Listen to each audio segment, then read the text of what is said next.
Vao shampoing sy volo query.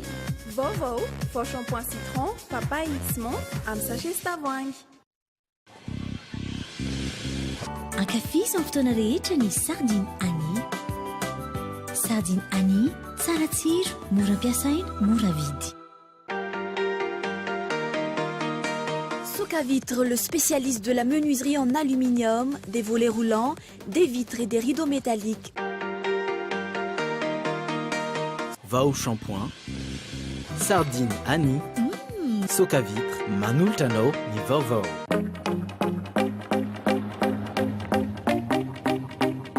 Ny magasin Sharp eo akaiky ny pompier tsara lalàna manolotra anao ny vaovao.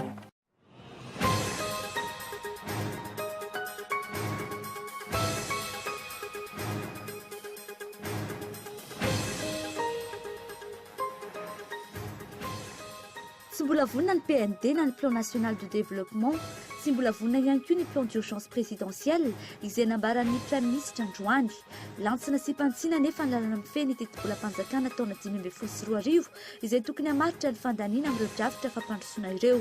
13 tamin'ireo tsolom-bavam-bahoaka 13 mijanona tao anaty efitrano nandany izany, nivoaka kosa ny avy amin'ny vondrona parlementaire mapara.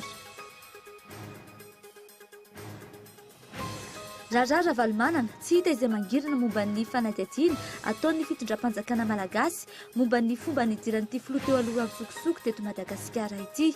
Tsy mety manomboka ny fitsarana azy. Mandeha kosa ny fanadihadiana ataon'ny Afrika Atsimo mahakasika izany hoy ny masivon'ny Afrika Atsimo Cher Grobler androany. Fanadihadiana izay nambarany fa atolotra eo ampelantanana ny tompona andraikitra eto Madagasikara rehefa vita izany. Miray feo manameloka ny fihetsiky ny gouvernemanta Kolo Roger momba ireo ambara fa dahalo mivafo ankehitriny ny fiarahamonim-pirenena misy 12 eto Madagasikara. Takin'izy ireo ny fanoneran'ny fanjakana ireo rehetra izay niaran'ny mafy sy nahita faisana tamin'ny fanambarana izay nataon'izy ireo androany. Melon'ireo fiarahamonim-pirenena ireo ihany koa ny famadian'ny fanjakana ny heloka ataon'ny dahalo ho raharaha azo ifanekena sy arovan'ny fanjakana. 10 miliara ariary, io ny vola natokana hatreto anamboarana ny toby famokarana herinaratra eto amintsika, io no vahaolana ho an'ny delestazy ankehitriny. Io vola io izay any orinasa jirama manontolo ary tsy mbola ampy hamahana ny olana delestazy misy manerana ny nosy. Nivoatra izany nandritry ny fiaonandreo mpisehatra amin'ny famatsiana herinaratra. Tsy mbola nisy kosa ny sosikevitra nampiany vola io na avy amin'ny ministera voakasika izany na ny toby-panjara solika.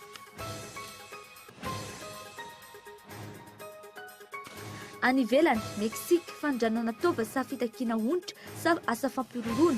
Mpianatra miisa araiky amin'ny 30 indray no tsy hita popoka hatramin'ny volana Jolay lasa teo, ankoatra ireo 17 izay tsy hita hatramin'ny volana Septambra. Tsy mbola ahitana mangirana ny raharaha amin'izao fotoana izao. Ny andindiny izay avy.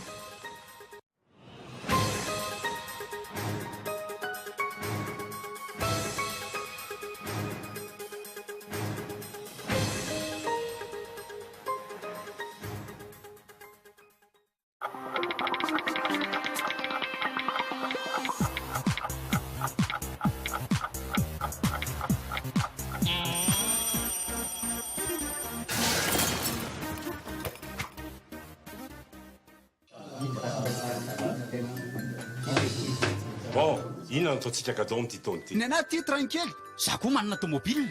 Na koa saribakolo mahafatifaty be. Tian'ny ankizy vavy kely ty a. Maty tsy mivo zany e, fa tsisy zavatra fa. Iza no monjy any dadabe Noely.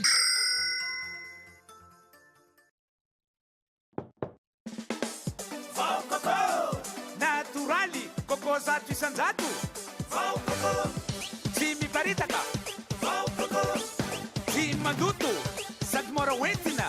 Vao Koko, azo antoko. Vao Koko, tsara kalitao. Vao Koko, tsy matahotra orana. Tsara. Vao Koko, Okay. Ya. mora ampiasaina. Vao Koko, Vaovao Koko, tsara ho zao. zato ariary. Soc à vitre en Outapenac, menuiserie en aluminium, rideaux métalliques,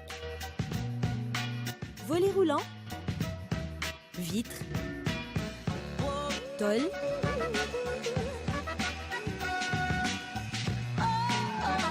Soca Vitre en Outapène 020 22 682 28 033 11 256 63.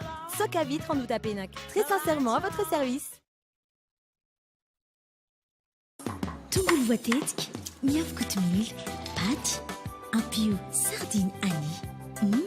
Vita ny sakafo. Sardine Annie, ankafizo amin'ny fotoana rehetra. Mofo mikarepoka, tetika voatabia. Ampio sardine Annie. Vita ny sandwich. Ankafizo amin'ny fotoana rehetra ny sardine Annie. Sardine Annie, tsara tsiro, mora ampiasaina, mora vidy. 12 ans déjà. Université privée habilitée par l'État vous propose filière informatique de gestion, multimédia et communication, management des affaires, management du BTP. Diplôme, Bac plus 2 à Bac plus 5. Offre spéciale. GSI TOS, droit 0 arrière, écolage 40 000 arrière. Inscription ouverte au GSI TOS 033 84 160 56. Au GSI Antananarine 034 60 543 90. GSI Analakane 033 12 606 92.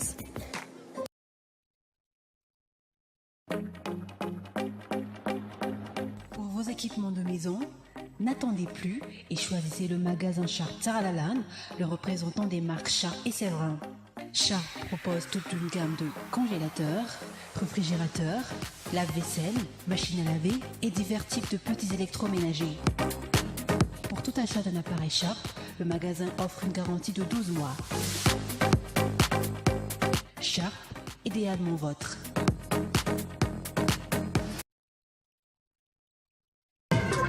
Fantatrao ve fa ny kela no lasa vokatra fanorana voalohany ho an'i Madagasikara? Be dia be ny zavatra tsara ho fantatra momba anambady vy. Ny tombony ara-toe-karena ho an'i Madagasikara, ny fiarovana ny tontolo iainana sy ny fiainan'ny lafiny sosialy. Raha mahaliana anao ary ny afantatra bebe kokoa anambady vy, tongava mitsidika ny barabarana misokatra etsy amin'ny Garasorano ny alarobia 3 ka hatramin'ny sabotsy 9 Desambra 2024. Tsy misy vididirana.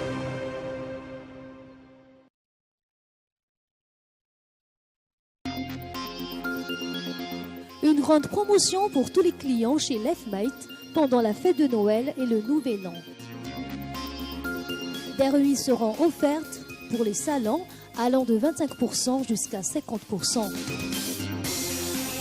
Meubles de bureau, 30% à 35%.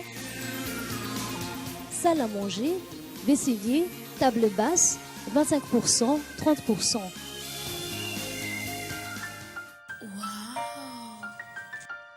Des cadeaux surprises attendent les clients pendant cette promotion.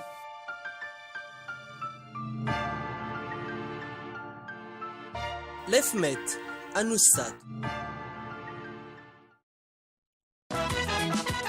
Iomba ny fiain'Andriamatoa Rajonarymampianina, filohan'ny Repoblika Madagasikara, Andriamatoa Kolo Roger, Prime Ministre, ny misy mpanjakana misana amin'ny fotodrafitrasa, ny fampitaovana ary ny fanazariana ny tany, ny ministra ny asa vaventy, ny ministra ny fitaterana sy ny famantarana ny toetrandro, ny ministra ny atany sy fitizara-pahefana, dia manohitra ho anao ny Kongresy Malagasy momba ny lalana sy fitaterana, andian'ny fahadimy, ny 9 7 7 Novambra 2024 ao amin'ny CCI Vato. Ahitanao trano eva isy fampirantiana ireo sehatrasa rehetra mahakasika ny lalana sy fitaterana, fiofanana arakasa sy fizarana traikefa momba ny fanamboaran-dalana sy ny fikojakojana ny lalana. Isy mpanakanto malaza ho avy anafana ny fotoana isan'andro. Isy fanentana sy loka marobe ho zaraina, tsy misy vidim-pidirana. Ny lalana sy ny fitaterana, fitaovana mahomby, entina miady amin'ny fahantrana. Sponsor officiel BIT Imo, Colas, BOA, Airtel, Total, Spat. Partenaire officiel Zidex, Technet Group, Sogia. Sponsor Groupe Gigi, Henri Fraise et Fils, Materoto, Vivo Énergie, Jovina.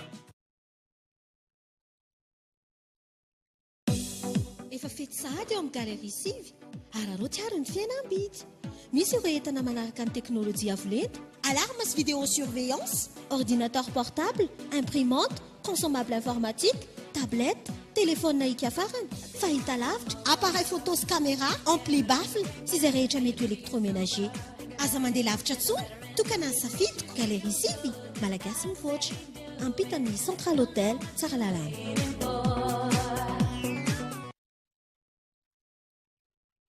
Ny ray novambra ka hatramin'ny 1 amin'ny 3 Desambra, tombola lehibe miaraka amin'ny tranombarotra Baolay. Mety azahoana télévision 3D Changong 42 pouces sy réfrigérateur Hisense. Tsotra ny fandraisana anjara, mividy entana 100 000 ariary dia mahazo ticket tombola iray. Tsy ireo ihany fa mbola maro be ny loka ho zaraina. Tonga avaingana ary manatona ny tranombarotra Baolay amin'izao farany taona izao sao ianao no azo an'ilay télé goava be. Fisariana ny raika amin'ny 30 Desambra. Baolay, ny tsara trano.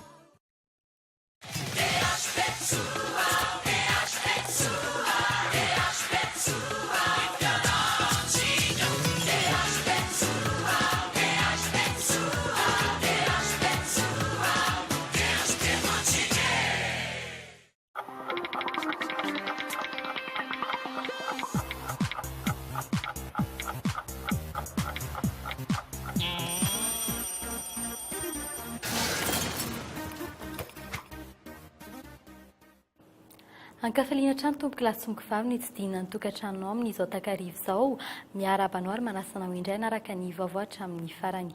Vaovao avy eny anivo ny anteny meram-pirenena avy hatrany isantarantsika ny fiarahana amin'ny tianio ity isy ny plan d'urgence présidentielle na ny drafitra maika ho tanterahana naingana ny toe-karena nefa tsy hita ao anatin'ny lalàna mifeny tetim-bolam-panjakana ho an'ny taona 2024. Tahaka izany ihany koa ny PND izay tsy mbola vonona amin'izao fotoana izao na dia efa noresahana hatrany aza na ahoana ny fitatana ny volam-panjakana tao anatin'ny enim-bolana manaraka lantsina sy mpantsina nefa ny lalàna mifeny tetim-bolam-panjakana 2024 izay tokony hamaritra ny fandaniana amin'ireo drafitra fampandrosoana ireo nivoaka kosa ny avy amin'ny vondrona parlementera mapara ireto farany izay niray hevitra tamin'ny vondrona parlementera VPM malagasy miara-miainga fa tsy mitondra makany amin'ny fitsinjaram-pahefanantena izy iny lalàna vao nilanin'iny arao ny fanatetiny. Nolanin'ny soloam-bahoaka 300 sy nasipantsina ilay volavolana feny tetim-bolam-panjakana 2024. Feno ny roa ampatelon'ny soloam-bahoaka nandany ilay lalàna araka ny takiny amin'ny fandaniana lalàna fehizoro tahaka izao. Volavolan-dalàna izay tsy manome afa-tsy 500 ny tetim-bolam-panjakana ho an'ny vondrom-bahoaka paritra tsinjaram-pahefana. Nivoaka ny efitrano kosa ny vondrona parlementera mapara ary tsy nanatrika izany fandaniana izany. Raha ny fanazavana nomena izy ireo tsy voatsinjara araka ny tokony ho izy ny volam-panjakana. Mivangongo any amin'ireo ministera akaiky ny filoham-pirenena ny akamaroan'ireo vola. Mifanohitra amin'ny tenin'ny filoham-pirenena raha ny teny izy hoe ny décentralisation no tena anisany himafisana amin'io amin'ity 4e république ity dia tsy mifanaraka amin'izay ilay izy ka sarotra ho anay zany no andany tsy anisy fanovana an'izany volavolana tetim-bolam-panjakana 2024 sy 2024 zany. Ary fanampin'izay ihany koa dia ny tetim-bola dia maro be no napetrany tany amin'ny fanajariana ny tany, ministère ny fanajariana ny tany izay fantatra fa président antoko miaraka amin'ny fitondrana no tompon'andraikitra zany ao anatin'io. Lokalokan'ny filoham-pirenena hatrany amin'ny kabary izay ataony ny fametrahana fitsinjaram-pahefana tena izy. Tsy izany anefa no hita ao anatin'ity lalàna mifeny tetim-bolam-panjakana 2024 sy 2024 ity. Rehefa nataony fanadihadinina tsy nitsahan'ny totongana ny vola natokany fanjakana ho an'ny vondrom-bahoaka paritra itsinjaram-pahefana. Tsy misy afa-tsy ny ray isan-jato sisa raha ampitahina amin'ny taona 10 sy 2024. Tsy maintsy mbola hiandry ny fanovana izany amin'ny taona 2020 sy 2024 indray izany. Izany hoe afaka enim-bolana. Pédagogue officiellement ni PND si nalala ny décentralisation izay misy ny lalàna tantareto dia 2015 ny ezaka apitady vola bebe koa ampamatsy vola apakana ny etantsika ary amin'izaytsika ny rapitra mikasika ny décentralisation. Nateryn'ny Premier Ministre lehibe ny gouvernement tany amin'ny lanonana izay natrehiny tany amin'ny maso ivon'ny Japon kosa androany fa efa ho avy any ny PND na ny plan national de développement izany hoe tsy mbola vonona eo atao taratasy izay hamaritra ny asa fampandrosoana atao ato anatin'ny 10 taona manaraka io. Izany koa ny plan d'urgence présidentielle na ny drafitra maika avy amin'ny filoham-pirenena na renana ny firenena. Izany rehetra izany izay andaniana volam-panjakana kanefa tsy hita ao anatin'ny loi de finance 2015 io. Ahoana izany ny fomba anaramaso ny vola ampiasain'ny fanjakana amin'izany. Magaga maro amin'ireo solombavambahoaka no efa be ny tanàna, efa mpanolotsaina ny commune, efa solombavambahoaka teo aloha ary mahalala tsara ny olana amin'ny tsy fananan'ny vondrom-bahoaka paritra itsinjaram-pahefana vola hafa mihetsika ka mahatonga azy ireo ho velonataka lafo izao ary mahatonga azy ireo ho fitaovana politika ihany koa raha tsy miray petsapetsa amin'ny findoram-panjakana dia mihidy ny robinet. Na izany aza, maro ihany ireo sombam-bahoaka no nilaza fa aleo lanina ity volavolan-dalàna ity ahafahana mihetsika aloha dia ahitsy amin'ny taona 2020 sy 2024. Ny aloha kely ny fandanina ity volavolan-dalàna ity nisy ny fizarana tablety ho an'ireo solombavambahoaka sy ireo assistant parlementaire teny Tsimbazaza. Vaovao mikasika izay lalàna amin'ny fentetim-bolam-panjakana ho an'ny taona 2024 izay hatrany tsy nisy ny ainy ny antoko politika efatra nitambatra ny mapara ny VPM malagasy miara-miainga ny antoko avana sy ny vondrona RD ary ny arakisika ireto farany izay nanohitra ny fandaniana lalàna amin'ny fentetim-bolam-panjakana ho an'ny taona 2024 ho an'ny vondrona parlemantera HVM kosa nanambara izy ireo fa mbola maro anisy eo amin'ity androm-panjakana ity na dia misy azy fitambarana izay arao ny fanatetiny. Isy fifandanjakery vaovao indray ve zany eny amin'ny anteny miaram-pirenena manomboka izao. Raha nanontaniana mikasika ity rahatiny avy ao amin'ny vondrona parlemantera HVM manlaza izy ireo fa mbola manana ny maro anisa. Zay aloha raha ny fahitana azy manokana mbola tsy hitana taratra hoe tena ilay mpikambana rehetrarehetra ao anatin'izay antoko politika efatra zay ve no manana an'izay ataoko hoe hevitra resahana teo zay fa ho hitantsika eo le izy fa raha ny fahitana anazy dia mbola manana ny ampahany betsaka ihany izay makatoa ny fandaniana ny teti-bolam-panjakana iny dia ireo olona aleo ataoko hoe olona fa tsy antoko politika mijery an'izay fampandrosoana marina ny Madagasikara zay. Taoriny fivoahan'ny volavolan-dalàna ny fentetim-bolam-panjakana 2024 no kian'ireo antoko politika efatra ireo ny andininy maromaro ao amin'ity volavolan-dalàna ity. Ireto vondrona parlemantera ireto izay manana solombavambahoaka manodidina ny 530 raha tambatra. Manana hatramin'ny 2,5% ny vato manan-kery ireo raha tamin'ny fifidianana fiodinana voalohany. Midika izany fa misy antony sy andininy mila ovaina maro mahatonga no fitakiana ireo antoko sy fikambanana ary vondrona politika ireo. Tsy leno azy ireo anefa ny governemanta na izany azy rehefa tsy naomby tamin'ny fametrahana volavolam-panitsinina ny lalàna fentetim-bolam-panjakana anambatra ny heriny indray ireto solombavambahoaka ireto. Mety mampiova zavatra io, mampiova ny rapport de force mihitsy satria misy vondrona parlementaire efatra zany zao no manao alliance ka mety ampiova ny rapport de force fa dia ho hita eo moa eo ihany koa moa zareo tsy miankina ny indépendant dia mety hisy rapport de force endrika vaovao. Mazava fa mbola manohana ny filoham-pirenena ny mouvance ara-valmanana miaraka amin'ny HVM. Tsy mbola misy ny mpanohatra na dia eo aza ny fanambarana ofisialy izay nataon'ny ekipan'ny Kirivra Ndrenarsoa. Andrasana araka izany ny hotohin'ny raharaha eny amin'ny anteny miaram-pirenena manomboka eto. Faraky ny fanarahinao tany anatin'ireo lohatenim-baovao raha mbola tsy ahitana mangirana ny mikasika ny fomba nahatongava ny filoha taloha Marc Ravalomanana teto Madagasikara miroso amin'ny fanadidina ny any Afrika Atsimo ampitaina amin'ny polisy ny vokatra izany araka ny nambara ny masivony ity firenena ity androany. Fanampanazavana.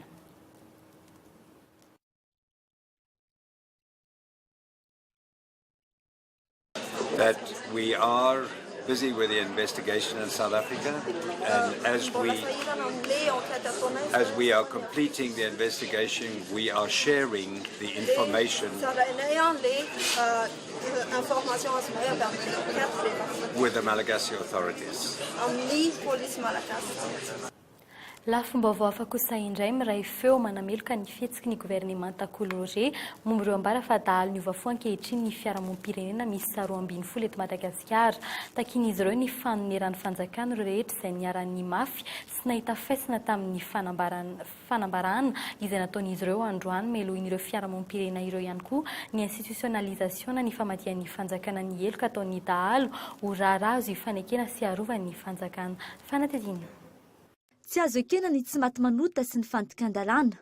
Io no vetikevitra lehibe ao anatin'ity fanambarana iombonany ny fiarahamonim-pirenena 12 eto Madagasikara ity.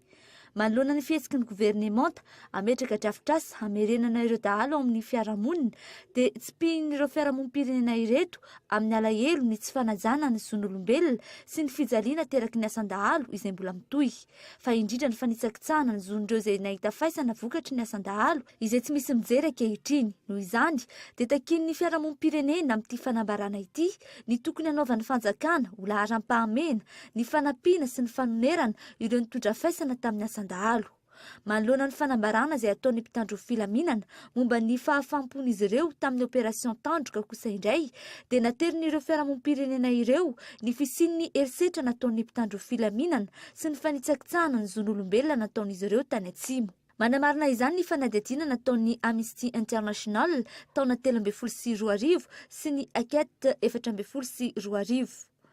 miantso ny gouvernemanta hanokatra fanadihadiana mahaleo tena eo ambany fiahin'ny Haut Commissariat aux droits de l'homme eo anivon'ny firenena mikambana. Naterindreto fiarahamonim-pirenena ireto fa miroso any amin'ny fametrahana ho ara-dalàna ny tsy maty manota ny gouvernemanta Kolo ankehitriny ary mikolokolo ny tsy fanaran-dalàna sy ny tany anjakany ny gabraraka. Famboly amin'izay lafim-baovao izay hatrany tsaony filazana fa hiakatra eto an-drenivohitra ireo dahalo nolazaina fa niova fotany atsimo. Mbola mitony opération Kodareny teto-bola teo aloha ihany no entina hanohizana izany nahazo mari-pakasitrahana lettre de félicitation ireo miaramila 10-20 na andotosany Kodare voalohany sy faharoa. Fanadidiny Michel Aranardzon. Ao anatin'ny andiany fahatelo amin'ny Kodare ny gendarmerie, raha 540 ireo zandara natotosany Kodare tany Amboasary Atsimo, 520 no manatanteraka ny andiany fahatelo. Tsy misy ny teti-bola manokana amin'izany fa ny teo aloha ihany no tohizana.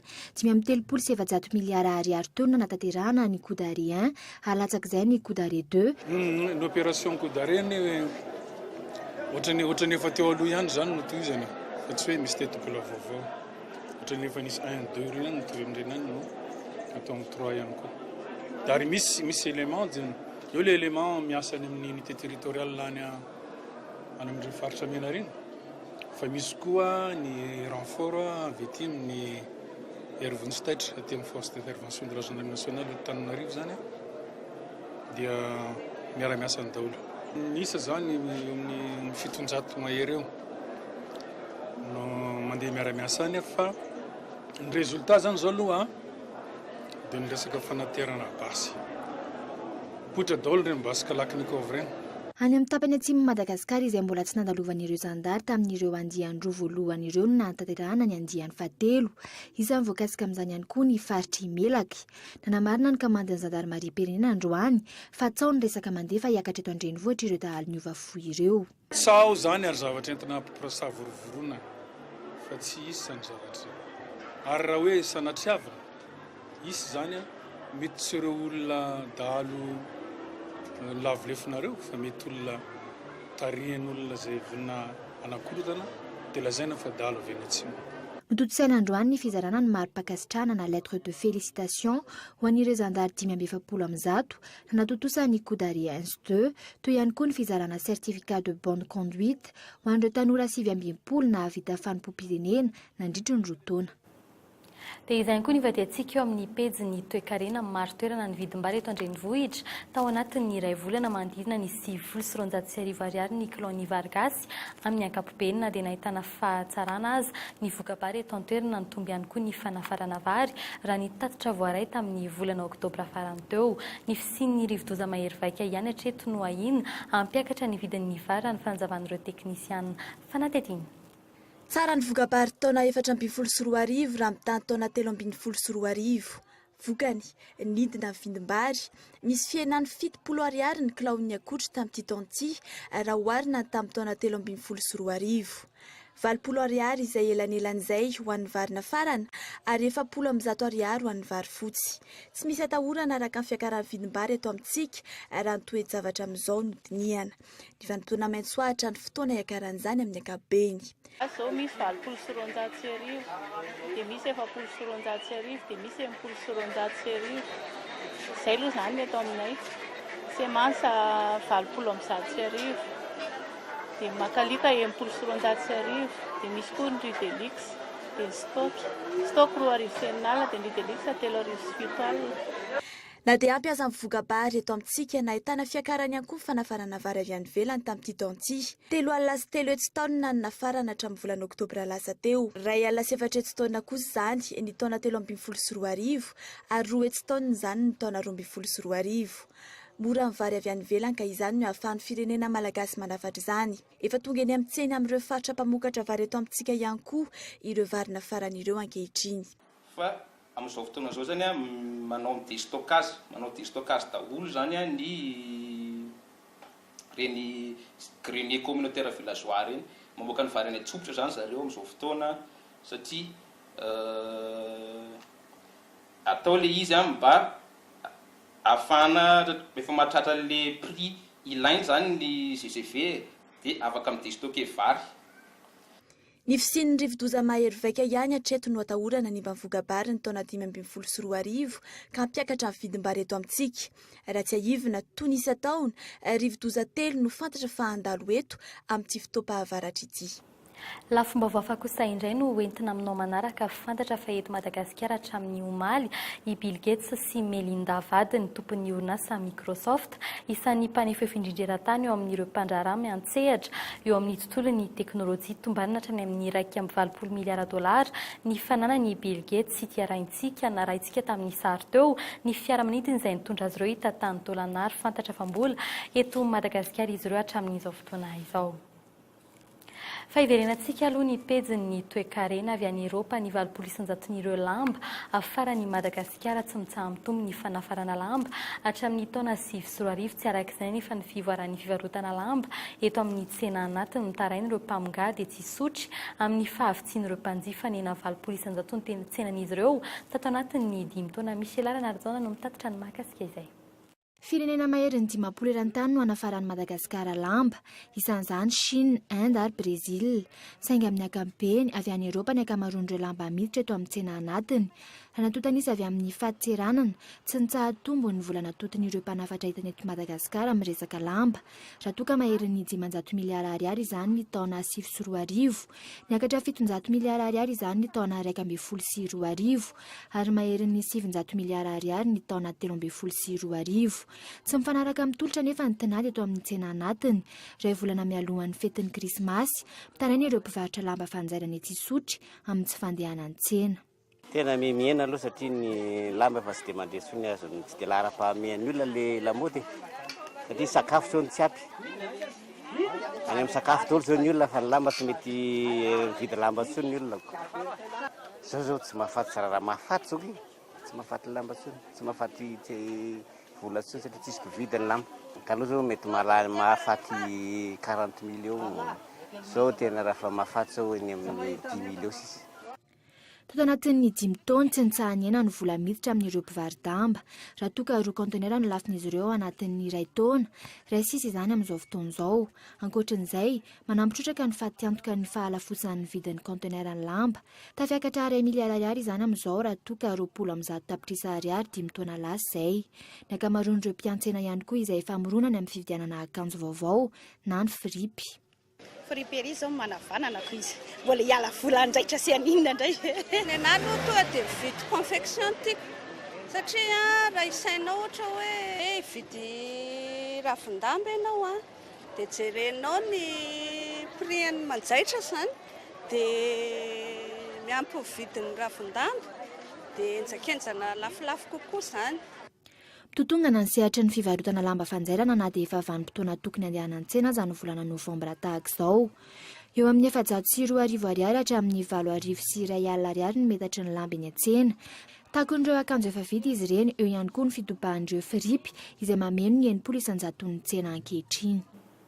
Izay ny mahakasika ny tsenan'ny lamba fa araka ny efa narahinareo tany anatin'ireo lohatenim-baovao misy ihany vola 10 miliara ariary no voalaza fampiasain'ny orinasa-mpanjakana jirama hoenty mamany olan'ny delestage ankehitriny. Taoriny ny fianamben'ireo raha tsy mankaiky voakasika ity tranga ity tapaka fahamboarina ireo milina antitra simba mampidangana ny fandanitsolika ny 900,000 ireo izay simba sy antitra avokoa manerana ny nosy ny laza ny ministry ny angovo fa iena ny fahatapahan'ny herinaratra ho an'Antananarivo ny tapatapaky ny volana Desambra ho avy izao ho an'ny faritra kosa tsy ho ela ny firosoana amin'ny fanamboarana ireo milina mpamokatra herinaratra ireo. Fanatetiny. Ray volana teo aoriana ny sorana ny ministry ny angovo teo aloha manon politika efa natomboka ity farany ihany ny fitondram-panjakana ankehitriny. Ovana ny delestage ary tsy misy fahagagana ahafahana manao izany fa mila vola maika antontona amin'izany. Fantatra ankehitriny fa misy ihany ny vola azo atao hamahana ny delestage na dia vonjy maika aza. Vola ny jirama 10 miliara no anomboana izany ka ny fanamboarana ny milina no ampiasana ny vola. Amboarina ireo groupe eny amin'ireo tompo-pamokarana herinaratra eto an-drenivohitra, Mandriseza sy Ambohimanambola. Miisa efatra ireo groupe na ny Mandriseza sy mba indray ary antitra tsy maharaka ny filan'ny vahoaka kosa ny 3 ambiny. Ohatra ny jirena tany, ahoana lizy inona no azo amboarina, efa misy piesy na 5 miliara ho avy, izy vitan'izay aloha atao anatsara azy zay fa tsy mbola 40 mégawatt mampiseza aorin'izay resaka iny mbola tsy vita iverako afa mbola ho tohizany le izy zany ty délestage eto Antananarivo tia ty tsy de tena hoe zavatra sarobahana mila fotoana kely mamaly io efa rehefa namboarina trano ireo milina ireo saingy olana lehibe nampiditra faty antoka ny kalitaon'ny piesy fividin'ny jirama ka nampiatona ny fividianana izany.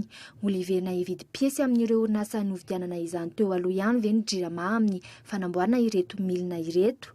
Itsenkilan'izay manampy ny jirama amin'ny famokarana herinaratra ny orinasa vaventy Elnec sy ny Henri Fraise.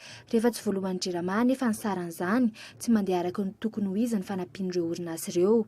Laza ny ministerany fa mahavaolana vonjimaika azy ity eo am-piheverana izay vaolana maharitra izy ireo na mbola sarotra aza ny anataterahana izany.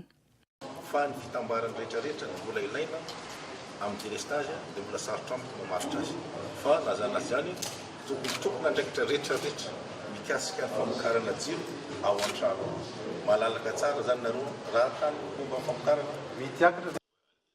Tsy mbola fantatra izay fanampiana avy amin'ny fanjakana 720 miliara kosa no anjara raisin'ny jirama. Mbola tsy voafaritra ihany koa ny teti-bola ilaina amin'ny fanafonana ny délestage hatreto. Mbola ambony latabatra araka izany ny famahana ny olan'ny délestage hatramin'ny 20 oktobra farany teo tsy nisy resaka intsony ny momba ireo audit amin'ireo fifanaraha-piara-miasa nampitrosa ny jirama teo aloha. Ny tsena ny enomby kosa no entina aminao manaraka mitohy hatrany ny fienan'ny enomby tonga eny an-tsena ina hiakatra hatrany amin'ny 570 ariary ny kilao ny enomby amin'ny volana desambra io raha izao no mitohy raha nambarany ireo mpivarotra tsy marina ny filazana fa noho ny fanondranana no mampiena ny omby eny an-tsena hoy ny sekretera jeneraly ny ministera ny fiompiana androany mitaraina kosa nefa ireo mpivarokena fa be loatra ny ena ondrana makany ivelany ary misy fiantraikany amin'ny fidiram-bolan'izy ireo sy ny fiainan'ny mpanjifa nahitana fiakarana 100 ny vidin'ny enomby eny an-tsena raha 20 ariary zany teo aloha lasa 720 ariary zany ankehitriny vokatra izany ny ena ny mpividy miena ihany koa ny vola miditra amin'ireo mpivarokena fanatetiny. Ho sarotra ve ny fitadiavana enomby ho tonga ao anaty vilia anisam-baravarana afaka taona vitsy?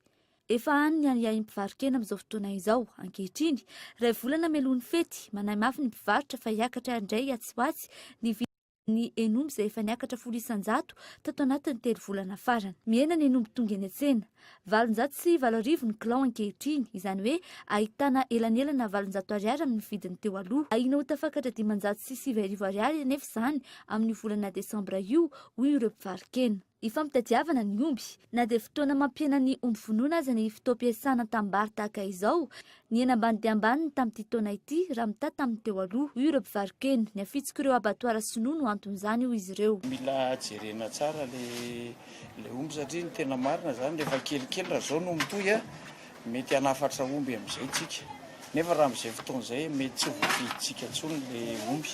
Mamono an'le taranak'omby ankehitriny le izy satria omby iray mitera karay karaha omby marivo isan'andro vonona mety tsisy le mety taranaka intsony zany le omby tearina.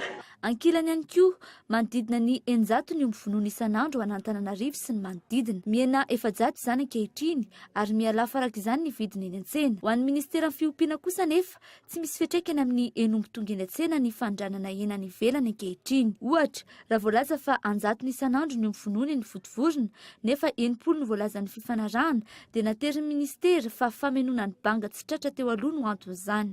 Satria indraindray zareo tsy mahazo indraindray zareo vitsy no azo dia récupérevany zareo amin'ny andro manaraka zay raha zay.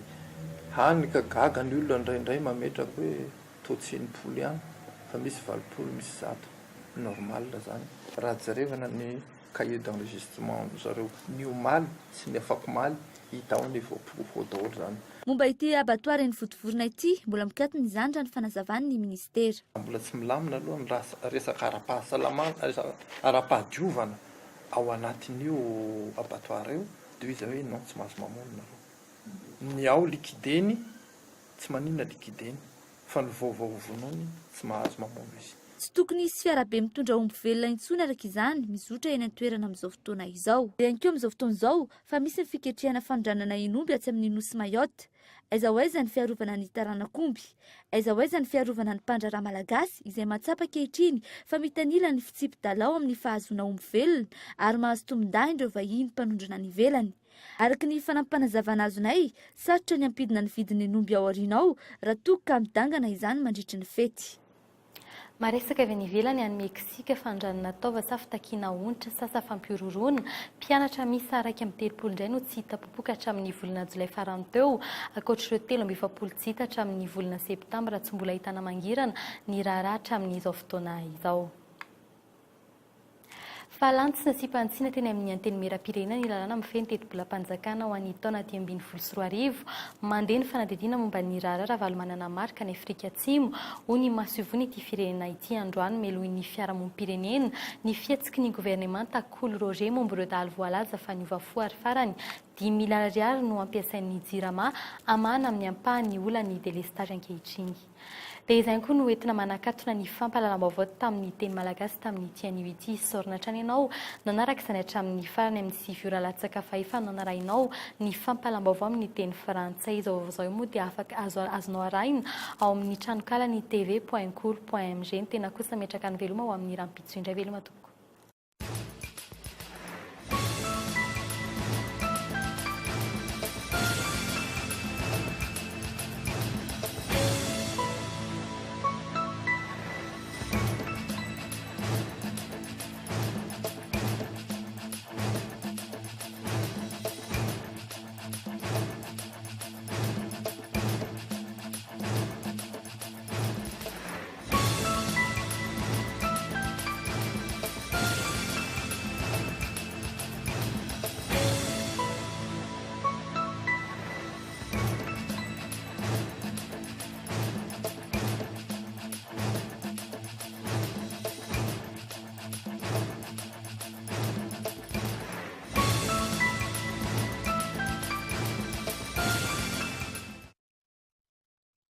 Vao shampoing, si vous le payez. Vaovao, vao shampoing citron, papaye, ciment, amin'ny sachet tavoahangy.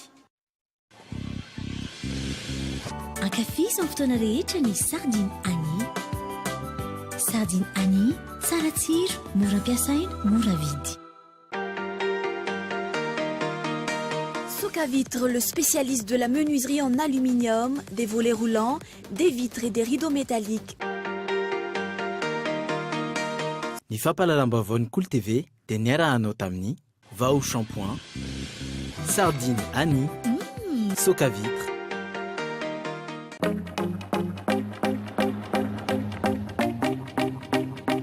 Ny magasin Sharp eo akaiky ny pompier tsara lalàna nanolotra anao teo ny Vaovao.